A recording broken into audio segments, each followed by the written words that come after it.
Hello, my name is Hannah Oden, and I am a senior planner for the town of Oro Valley and the host of this informational community outreach video. Thank you for tuning in to the first step in this public outreach process. This process has been kicked off in response to a proposed new Planned Area Development, or PAD, zoning on a site near you, which is the Oro Valley Church of the Nazarene, located on the northeast corner of the Calle Concordia and Calle Buena Vista intersection. The number one objective is to invite you to participate and understand how to stay informed. The goals of this video are: first, to ensure that everyone is provided with information regarding the proposed planned area development zoning. Second, inform neighbors of the proposed development to help prepare for the required neighborhood meeting process. And third, to provide information about the process and next steps. So here are the steps that we're going to follow during this informational video. First, I will touch on the purpose of the applicant's rezoning request to expand church-related uses, and will point out the area of proposed expansion. Second, I will provide information on the public participation process and how to stay involved. Third, I will provide zoning information and will briefly discuss the applicant's proposal. Fourth, I will introduce Mr. Chris Collins from the Oro Valley Church of the Nazarene and Mr. Paul Oland, who is representing the property owner. He will walk us all through the what and why of the property owner's site proposal and provide detailed information. And lastly, I will provide information on next steps moving forward and provide information on how to stay informed and make your voice heard. Additional information has been posted on ovprojects.com, and it will continue to be updated as the town receives the anticipated formal application from the Oro Valley Church of the Nazarene. Now let's get started. So first, I'd like to take a moment to orient everyone with respect to the subject property. The property, which is the Oro Valley Church of the Nazarene, is outlined in yellow and is approximately 27 acres in size. It is located on the northeast corner of the Calle Concordia and Calle Buena Vista intersection. Canyon del Oro High School is immediately to the east, followed by James D. Craig Park, where the Oro Valley Aquatic Center is located, and then Oracle Road. Directly to the south, across Calle Concordia, is the Shadow Mountain Estates subdivision. The Linda Vista Citrus Tract subdivision is located directly to the north and west of the subject property. Now that I've provided an overview of the location, I want to take a closer look at the area shaded in blue where the proposed church expansion will occur. The applicant is proposing to rezone the entire property to planned area development to expand church-related uses. Again, this is the area shown in blue. A planned area development is a designated zoning district with customizable zoning and development standards tailored to a specific site. I will discuss this in more detail later in the video. Within the proposed expansion area is the church's east campus and a single-family home to the north that has since been demolished, and the property is owned by the church. So where are we in the process? For all planned area development applications, the town requires applicants to engage in community outreach at the front end of the process before formal applications are even submitted, because it is important to hear your comments and questions early and often. Does your participation matter? Absolutely. Community input has shaped every planned area development application in Oro Valley, and this case will be no different.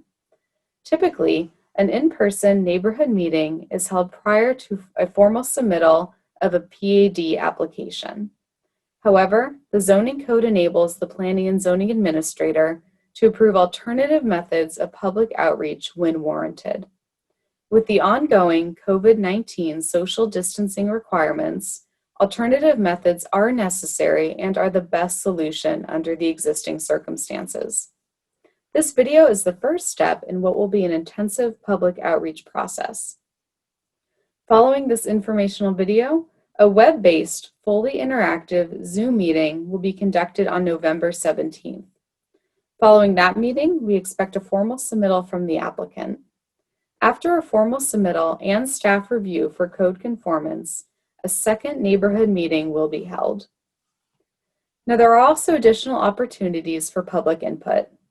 An application for a new planned area development requires consideration by the Planning and Zoning Commission at 2 public hearings. After receiving public testimony, they may vote to provide a formal recommendation to Town Council. The project will then be considered by Town Council. After receiving community testimony, Town Council may vote to approve, deny, or continue the application. And notices will be sent out in advance of all public hearings. So please help us spread the word about this proposal, video, and upcoming neighborhood meeting. Property owners near the site have been directly notified by mail. Furthermore, the site has been posted with yellow signs in multiple locations. If you weren't notified and wish to be in the future, please send us a request with your name and address to ask@orovalleyaz.gov.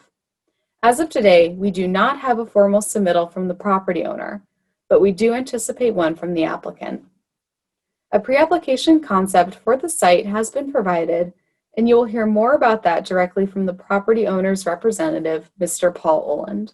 Now that I've discussed the process and provided some background information, I'll move on to discussing the applicant's proposal.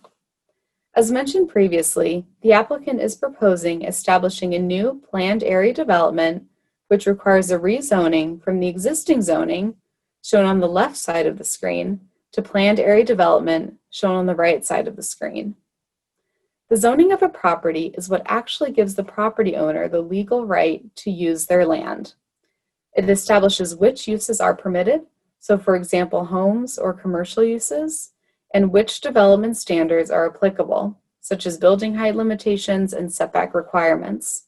As you can see on this slide, the existing zoning on the subject property includes private schools, which allows for churches, Church of the Latter-day Saints planned area development zoning for church and residential use, and R1-144 single-family residential zoning, which allows for homes on larger lots.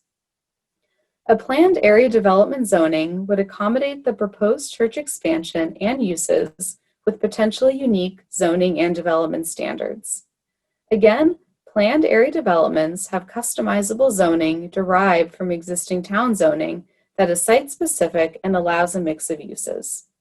Oro Valley actually has 18 PADs, such as Rancho Vistoso, Capella, and the Church of the Latter-day Saints PAD, as shown on this slide, just to name a few.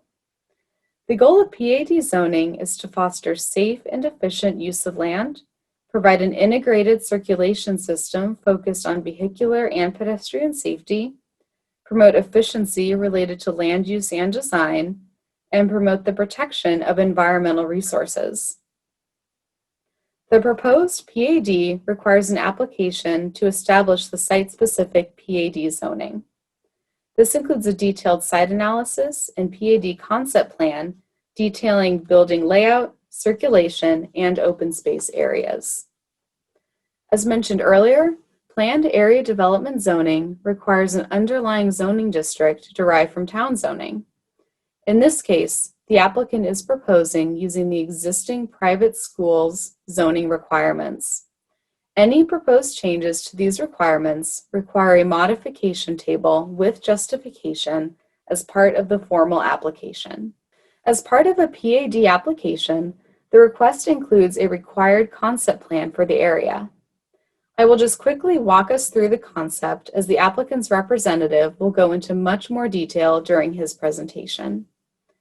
As you can see on the screen, the applicant is proposing redevelopment and an expansion of the church to construct a new student center, enclosed sports center, amphitheater, and enclosed activity field. Again, the applicant will provide much more detail on the concepts during their presentation. As part of that review, staff is aware of some key issues that will likely come up, including general plan and zoning code conformance, compatibility with surrounding neighborhoods, drainage impacts and open space conservation, and traffic, among others. All of these issues will be carefully reviewed and analyzed once a formal submittal is received. It is also important to establish that this request is to develop private property. All property owners have the right to request review of their development proposal.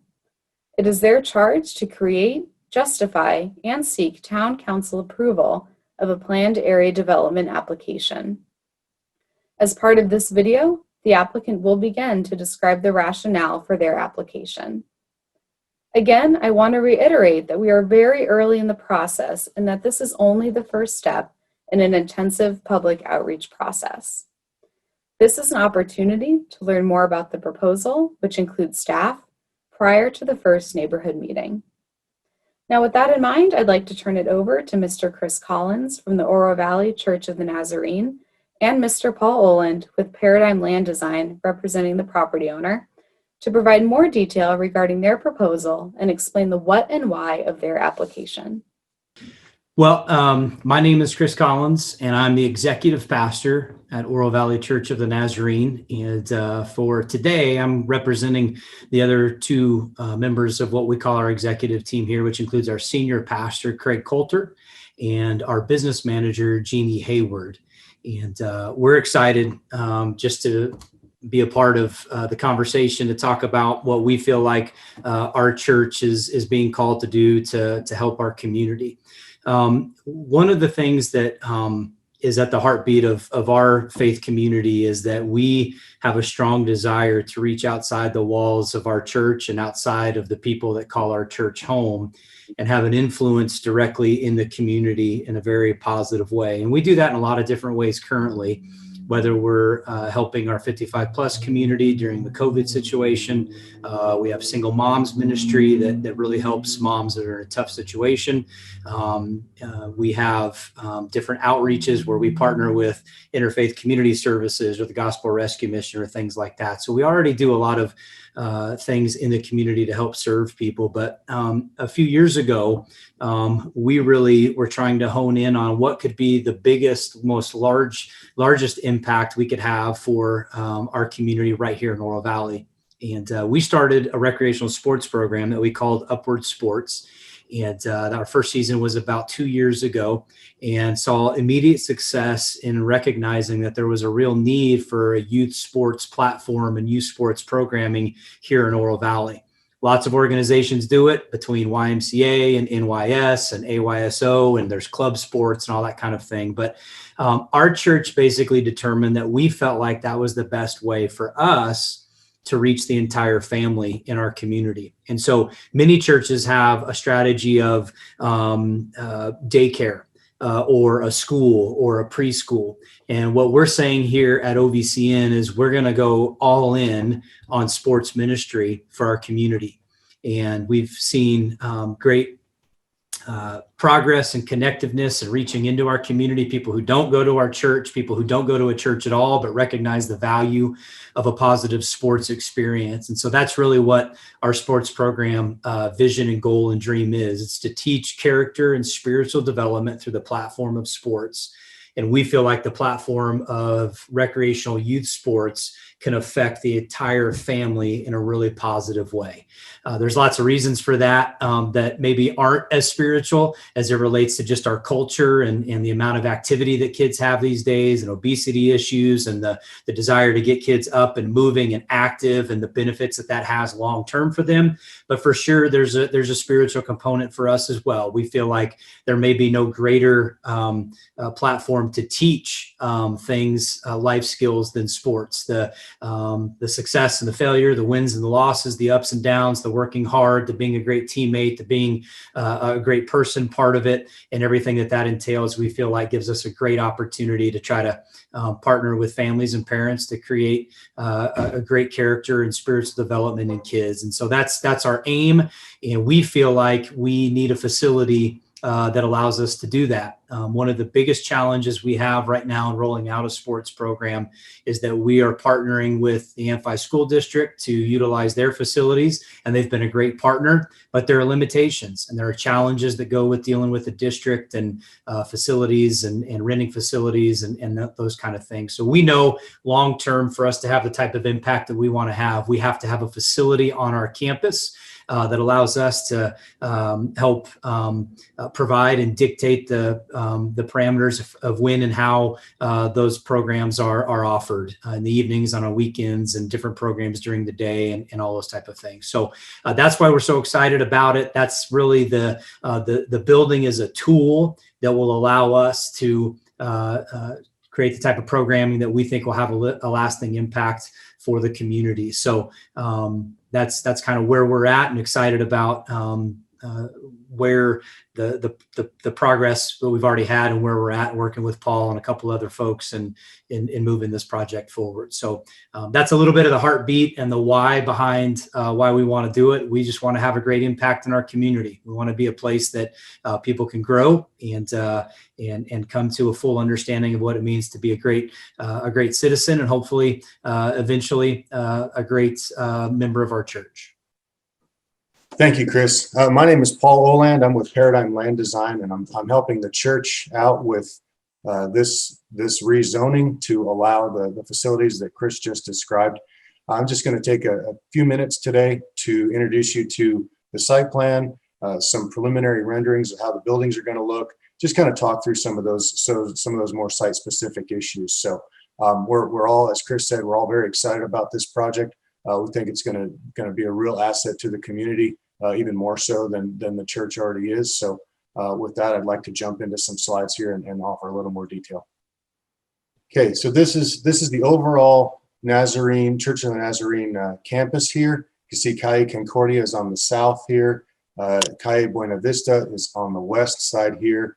We're bounded by some single-family residences on the north side there, and then of course Amphi School District's CDO High School there is right on our east side there. So we've been working, as Chris mentioned, with a great team. We've got Seaver Franks Architects and Barker Contracting. They're both well-known, well-respected firms, do business here in the city of Tucson. They've designed and built hundreds of beautiful buildings all around the city, and they specialize, among other things, in larger facilities like this, and making it possible to have larger buildings that house the sorts of activities that the church wants to provide without making the buildings look as big as they actually are. So really finding ways to provide that space in a way that fits within the context of the surrounding neighborhood. So on this site plan, you can see over on the west side here, the kind of the uncolored part, there's the existing sanctuary and kids zone. If you remember, over the last few years, the kids zone is a new addition that was just built. Down on the south here, we've got some existing classrooms and administrative space. So you can see, although there's a nice campus here, the vision that Chris described really would be impossible to achieve and to reach without some additional space here. So I'll go ahead and describe what's on the east side of the campus here as proposed. That's sort of the colored area. So starting at the north side, we've got a new activity field here. That will be an indoor football and multi-use field. And the next slide actually has some renderings, which will give you a better idea of what it'll look like. But that one there, that's the larger of the two buildings that's proposed. And again, the front entry here will have some typical lobby, restrooms, and other things like that. Moving south here, we've got an amphitheater proposed. That'll be an outdoor amphitheater facing Push Ridge, so taking advantage of some of those beautiful views that we have in this part of Oro Valley. Further south from there, we've got what we call Building L, which will house this northern portion here. There are going to be 4 courts, 3 basketball courts, and a turf court.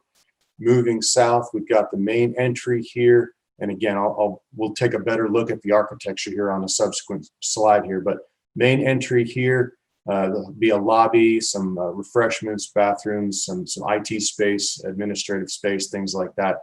And then to the south, we've got the Youth Worship Center right here. And what that'll house is a championship basketball court. But that space will really provide double duty. There will be a stage there, and then some retractable seating that can come out over the court for during those worship events. South of that, this kind of southern portion is additional classroom space, conference space. So again, to supplement what's already over existing there south of the main sanctuary today, this will provide the church with an opportunity to really grow and expand and provide separate spaces for different grade levels and different age groups to really tailor those experiences according to where the kids are at by age. So moving on from there, just some overall site things I wanted to point out. Vehicular access will continue to be via Calle Concordia here. There is an existing building here, as you may know. That building will be removed. There's an existing access point here as well, so we'll be relocating that slightly, but the main access will be off of Calle Concordia here, coming through and maintaining obviously the existing access on North Calle Buena Vista on the west side, but main access from the south. And then the idea that we were working through as we site planned this was how to achieve several things. One, obviously we need to preserve the wash along the east side there, separating this facility from the CDO High School. That's a mapped critical resource area that the town of Oro Valley has identified. So we're avoiding impacts to that wash over there. And then along the northern edge and the western edge there around the activity field, especially, we're proposing some large landscape buffers there along those boundaries that are shared with the existing residences up there.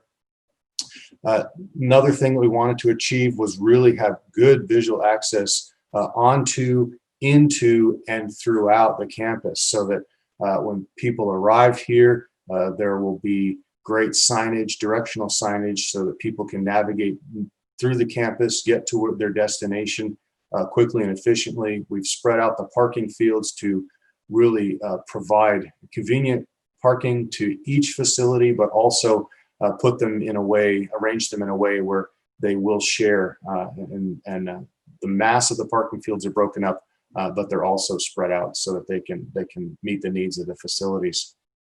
Pedestrian circulation is also key in this overall campus. So what we've established here, you can see right here, there's a strong pedestrian connection here, a strong pedestrian corridor between the existing sanctuary and the kids zone building over to the main entrance for this new building over here. So that'll provide a safe and visually accessible way for pedestrians to navigate very quickly and easily across the campus over through here. So minimizing the conflicts between pedestrians and vehicles.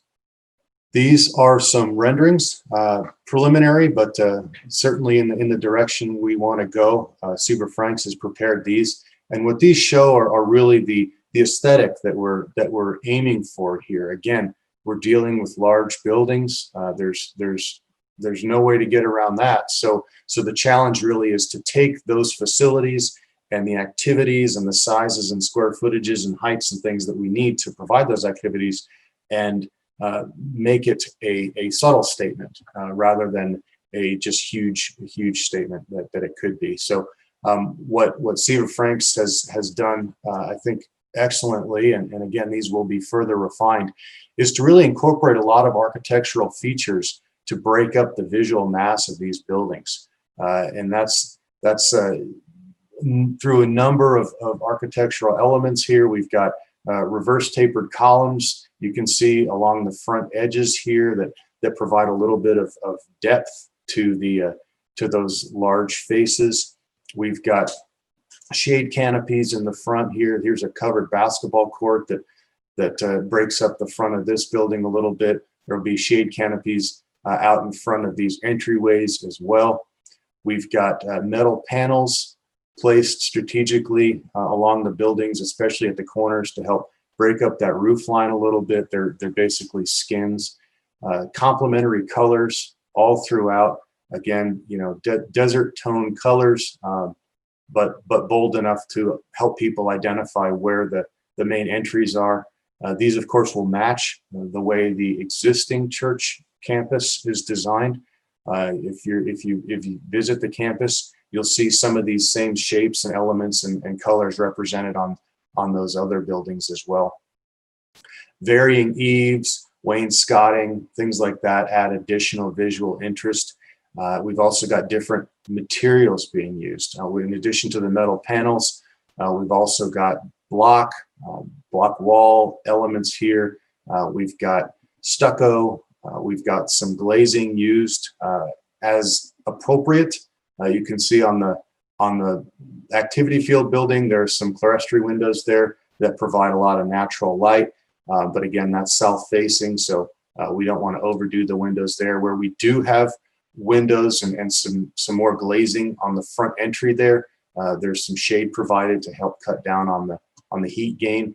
Similarly, on building L, you can see here we've got reasonable use of windows to provide enough natural light. But again, remembering that on the inside of these buildings are sport courts, we can't have too many windows because that would present a safety concern. So windows as needed to provide natural light, and also serving a function to kind of break up some of those architectural elements. And then at the main entry here on building L, again we've got a lot of glazing here, but also that's going to be shaded to provide a comfortable environment.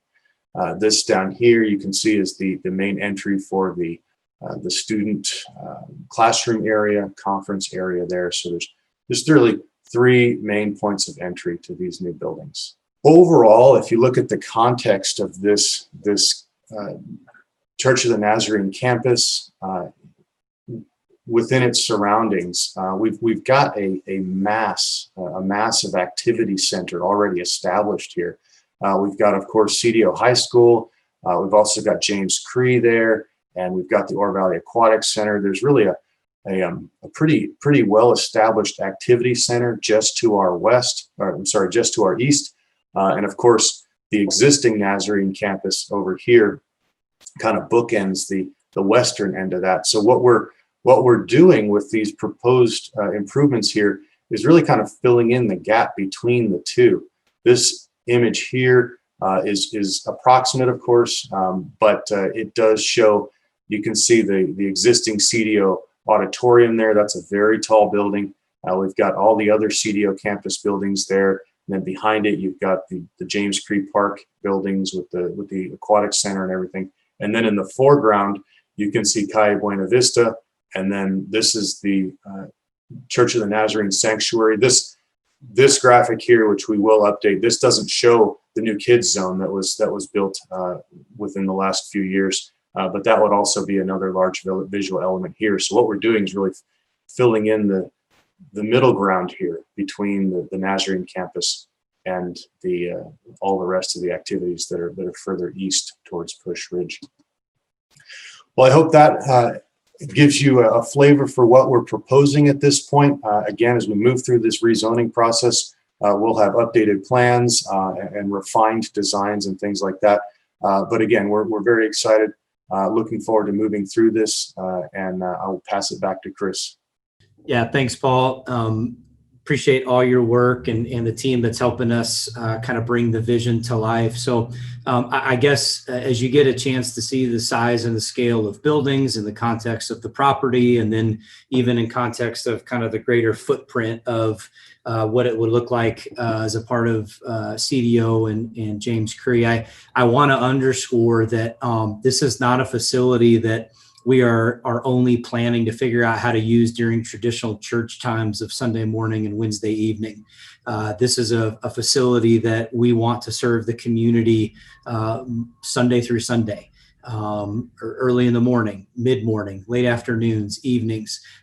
We've got plans that we are working through to try to figure out how to utilize this space in an effective way, literally around the clock, because we think that's what we're called to do, to help our community, to serve our community through sports ministry. I would just say, you talked a little bit about the classroom facility and all that. We're excited because we think it might actually be a really unique facility that's nowhere else in Oro Valley. And we partner a lot with the police department and trainings and the city for town meetings and things of that nature. And that's kind of what we envision that classroom and conference center looking like. So we got big plans for that, and just hopeful that everybody can kind of see the dream there, and would be willing to continue the conversation with us as we move into kind of the final stages of planning. Thank you, Mr. Collins and Mr. Oland. I would like to conclude by reiterating how to make your voice heard over the course of this process. Again, this is just the first step. There will be multiple opportunities to participate throughout this process. The first neighborhood meeting is scheduled on November 17th and will be a web-based, fully interactive Zoom meeting. Additional information has been posted on ovprojects.com and will be continually updated as the town receives a formal application and additional information. Please use ask@orovalleyaz.gov and ovprojects.com throughout this process to stay informed. We will continue to notify property owners who received a yellow postcard for this meeting and post the property with yellow signs for upcoming events. If you wish to receive a postcard and did not for this video, please reach out via ask@orovalleyaz.gov and provide your name and address, and we will ensure that you are notified next time. Thank you for your care and consideration, especially during these challenging times. Again, I would like to reiterate, it is important to hear your comments and questions. Community participation is what makes Oro Valley a special place. Community input has shaped every planned area development application in Oro Valley, just as it will on this project. After providing your comments on ask@orovalleyaz.gov, please stay in the know by checking into ovprojects.com and tune in for the online Zoom neighborhood meeting on November 17th. Thank you.